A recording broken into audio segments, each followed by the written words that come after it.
अहमदपूर तहसील कार्यालयाच्या समोर मागच्या 3 दिवसापासून 2 नागरिक आमरण उपोषण करण्यासाठी बसलेले आहेत. अहमदपूर शहरामध्ये सुरू असलेला डॉक्टरांसोबत आता शिक्षकांचाही हलगर्जीपणा समोर आल्याचं चित्र आपल्याला पाहायला मिळते. नेमक्या या उपोषणकर्त्यांच्या काय मागण्या आहेत हे या व्हिडिओच्या माध्यमातून आपण जाणून घेणार आहोत. विठ्ठल ससाने आणि दिनेश तिगोटे असं या उपोषण करणाऱ्या नागरिकांचं नाव आहे. सर्वप्रथम मी विठ्ठल ससाने यांच्याकडे जाणार आहे. काय नेमकी मागणी आहे? 3 दिवसापासून आमरण उपोषण सुरू आहे. सर, माझं नाव विठ्ठल ससाने आहे. मी मुलीचा पालक आहे. माझी मुलगी इयत्ता 3रीला जिल्हा परिषद प्राथमिक शाळेवर शिकायला आहे.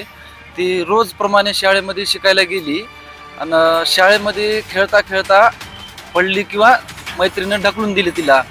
तर त्यावेळेस मुलीचा हात पडून फ्रॅक्चर झाल्याच्या नंतर शिक्षक आणि मुख्याध्यापक आणि कर्मचारी हे सर्व तिथं उपस्थित होते. त्यावेळेस मुलीला दवाखान्यामध्ये तात्काळ त्यानं उपचार करण्यास नेलं नाही. मुलगी तशीच घरी पाठवून दिली आणि घरी आम्ही पण नव्हता, मुलीचे पालक आई. तर शेजारच्या लोकांनी दवाखान्यामध्ये नेऊन तिला ॲडमिट केली. तुम्ही कुठे होतात ती घटना घडली त्यावेळेस? मी गाडी ड्रायव्हर आहे सर. मी बाहेर गाडीवर भाड्याने गेलतो. तिची आई जी आहे ते शेतामध्ये कामाला गेलती. तर बाजूचे जे शेजारी लोक आहेत, घरी बेशुद्ध मुलगी पडल्यावर तिला दवाखान्यामध्ये तात्काळ नेले त्यानं. किती तारखेची घटना आहे ही? 11 तारखेची आहे घटना, 11 डिसेंबर.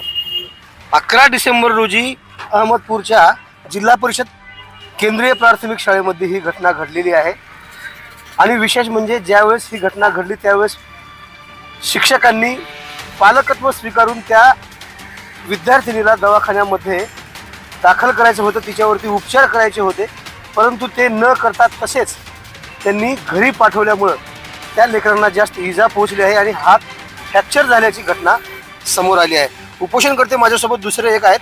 काय नेमकी मागणी करणार आहेत आणि जर या प्रशासनाने तुमच्या या मागणीकडे जर दखल नाही घेतली तर पुढे काय भूमिका असणार आहे? मी दिनेश तिगोटे, VS पॅन्थर शहराध्यक्ष अहमदपूर.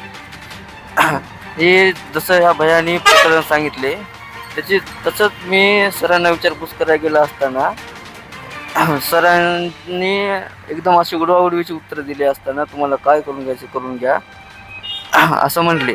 त्याच्यामुळं आणि त्यांच्या एका पण शिक्षक लोकांच्या गळ्यामध्ये आयडेंटिटी नसता त्यांनी वर्गामध्ये शिकवत होते.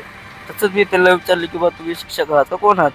तर त्यांनी म्हटले आमच्याकडे आय कार्ड आहे, बनवायला टाकले असल्याची उडवाउडीची उत्तर देत होते. तर तेच मी सांगून वर BO साहेबाकडे गेलो. तर ती BO साहेब म्हटली आम्हाला लेखी स्वरूपात द्या, आम्ही काय ते चौकशी करू. आता तब्बल 3 दिवस झाले सर, अजून काही म्हणजे कळालं नाही. त्यानं काही रिस्पॉन्स केलं नाही, काही नाही.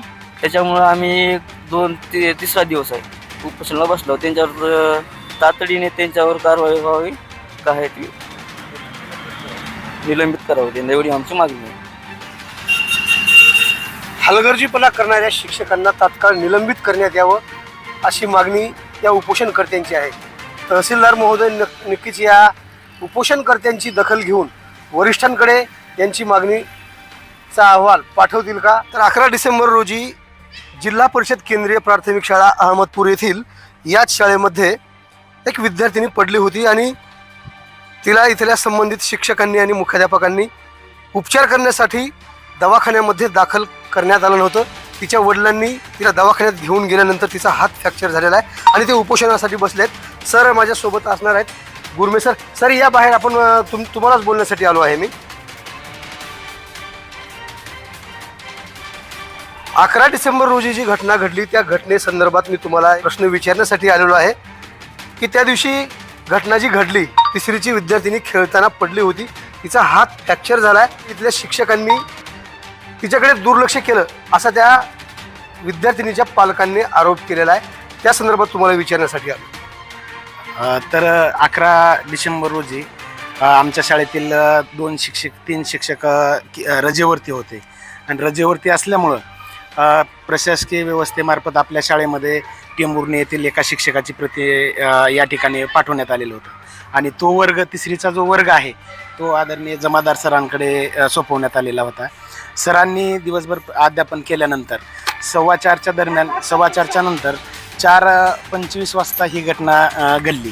मैदानावरती फुगडी खेळत असताना 2 मुलीच्या ह्याच्यामध्ये त्या मुलीला खाली पडल्यामुळं तिला अपघात झाला. अपघात झाल्यानंतर सरांनी मग तेव्हाच तिला दवाखान्यामध्ये का दाखल करण्यात आलं नाही हे विचारायचं आहे मला. 4:30 वाजता लगेच 5 मिनिटांमध्ये शाळा सुटल्यानंतर सर्वांनी शिक्षकांनी आम्ही ऑफिसमध्ये आमच्याकडे आले. सरांना मी विचारलं की सर कशामुळं हे झालं, आपण त्यांना दवाखान्यामध्ये घेऊन जाऊ. आणि सरांना बोलत असताना तोपर्यंत मुलगी काय झाली की विद्यार्थ्याबरोबर घराकडे निघून गेली. आणि घराकडे निघून गेल्यानंतर आम्ही ज्यावेळेस मुलीला दवाखान्यात न्यायला निघालो त्यावेळेस मुलगी शाळेमध्ये नव्हती.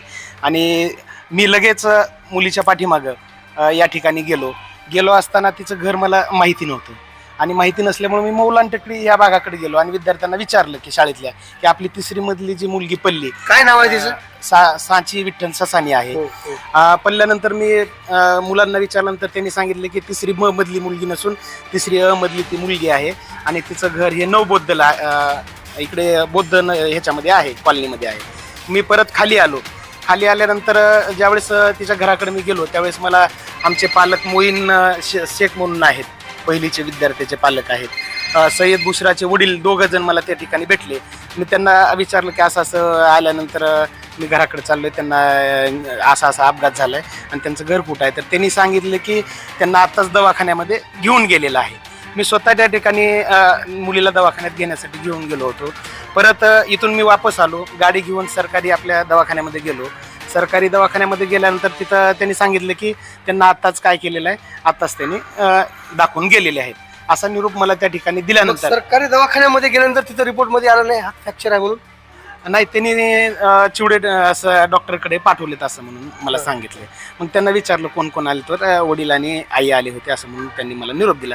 त्यानंतरच मी शाळेकडे वापस आलो आणि शाळा उघडी असल्यामुळं परत मी बंद करून 5:45 दरम्यान मी घराकडे गेलो. तर आता तुम्ही म्हणालात की 2 शिक्षक त्या दिवशी रजेवर होते, लेखी त्यांची रजा आहे, बघू शकतो मी? दाखवाल तर आपण थेट जाऊया आपण त्या 2 शिक्षकांची त्या दिवशीची खरोखरच रजा होती का, सत्य पडताळून पाहण्याचा एक आमचा प्रयत्न असणार आहे.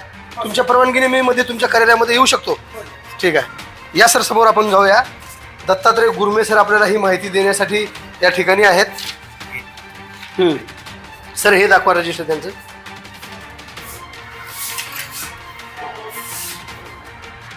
काय नाव आहे शिक्षकांचं? श्रीमती शिंदे पुष्पलता गोमाजी बर आणि श्रीमती भंडारे ज्योती विद्यासागर हे 2 रजेवर. बर.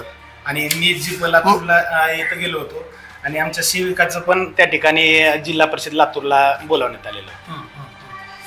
मग मला सांगा त्या दिवशी मग ह्यांचा शिक्षक कोण होता शिकवणारा? ह्यांचा शिक्षक जमादार सर होते. जमादार सरांना विचारलं का तुम्ही की त्या विद्यार्थिनीला दवाखान्यामध्ये का नेलं नाही? विचारलं ना सर. काय सांगितलं त्यांनी?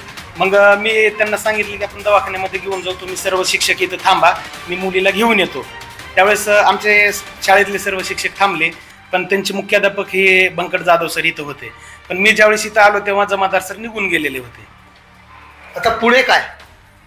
नाही, त्यांचं ऑपरेशनचं वगैरे जे आहे ते आपल्याकडं अपघात विमामध्ये 1 लाखापर्यंतचं कवच, शाळेमध्ये जर कोणता अपघात झाला तर आपल्याला त्यांचा विमा मिळत असतो. फक्त त्यांची बिलं जे आहेत ते सादर आपण करणार आहोत. त्यांनी बिलं सादर केले की त्यांना तो जो खर्च झालेला आहे तो खर्च मिळणार आहे. धन्यवाद सर. ताजे आणि महत्त्वाचे अपडेट पाहण्यासाठी पाहत हा आवाज बहुजनांचा न्यूज. शिवाजीराव गायकवाड, अहमदपूर. आवाज बहुजनांचा.